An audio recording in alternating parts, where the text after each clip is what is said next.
जळगावातील powerful नेते एकनाथ खडसे यांची राज्य मंत्रिमंडळातून गच्छंती झाल्यानंतर धुळ्याच्या डॉक्टर सुभाष भामरे यांना भाजपनं केंद्रीय मंत्रिमंडळात स्थान दिलं। त्यानंतर धुळ्यात त्यांच्या समर्थकांनी जोरदार सेलिब्रेशन केलं।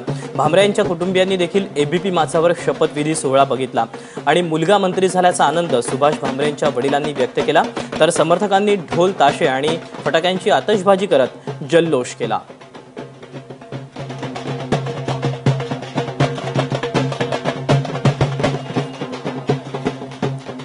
शपथविधीनंतर डॉक्टर सुभाष भामरे यांच्याशी बातचीत केली आमचे प्रतिनिधी प्रशांत कदम यांनी।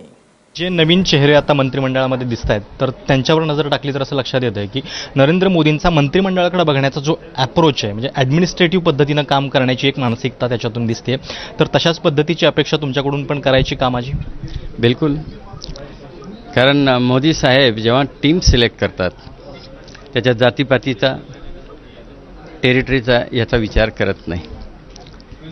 त्यांच्या मनात जो रोडमॅप आहे विकासाचा, त्या रोडमॅपमध्ये विकासाच्या रस्त्यावर त्यांना जे जे चेहरे योग्य वाटतात, कार्यकर्ते योग्य वाटतात, त्यांना ते सातत्याने संधी देत असतात। मग ते संघटनेच्या माध्यमातून असो किंवा शासनाच्या माध्यमातून।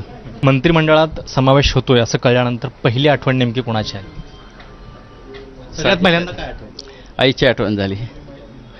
माझी आई नाही आहे, 96 साली दगावल्या त्या, परंतु आईचा प्रचंड विश्वास होता माझ्यावर आणि म्हणून आज आई असती तर सगळ्यात आनंद तिला झाला असता। तुमच्या मंत्रिपदाचा जो एक राजकीय अर्थ लावला जातो त्याच्यामध्ये असं बघितलं जातं की महाराष्ट्रामध्ये जे खडसे प्रकरण झालं त्याच्यानंतर खानदेशामध्ये अशा पद्धतीने एक नेतृत्व देण्याची गरज होती आणि शिवाय एक मेसेज जो भाजपच्या विरोधात सारखा विरोधक आरोप करतात की भाजप बहुजन नेत्यांना न्याय देत नाही, तर त्याचं डॅमेज कंट्रोल करण्यासाठी तुम्हाला मंत्रिपद मिळालं असं वाटतं? दोन गोष्टी मी आपल्याला स्पष्ट करू इच्छितो। पहिलं, मोदी साहेब टीम निवडतात हा योगायोग आहे, एक्सपान्शन आणि साहेबांनी स्वतःहून दिलेला राजीनामा हे योगायोग आहे। कारण मोदी साहेब टीम पिकअप करत असताना जातीपातीचं राजकारण करत नाही, रिजनचं करत नाही। राहिलं नेतृत्व पोकळी, मी सर्वसामान्य कार्यकर्ता आहे, मी नेतृत्व नाही। उत्तर महाराष्ट्रातले गोष्ट घ्याल तर खडसे साहेब, गिरीश महाजन साहेब हे आमचे नेते आहेत आणि त्याच्यामुळे नेतृत्व वगैरे हा काही विषय नाही। मी सर्वसामान्य कार्यकर्ता आहे आणि सर्वसामान्य कार्यकर्ता म्हणूनच राहील। मंत्री जरी झालो तर कार्यकर्ता आधी।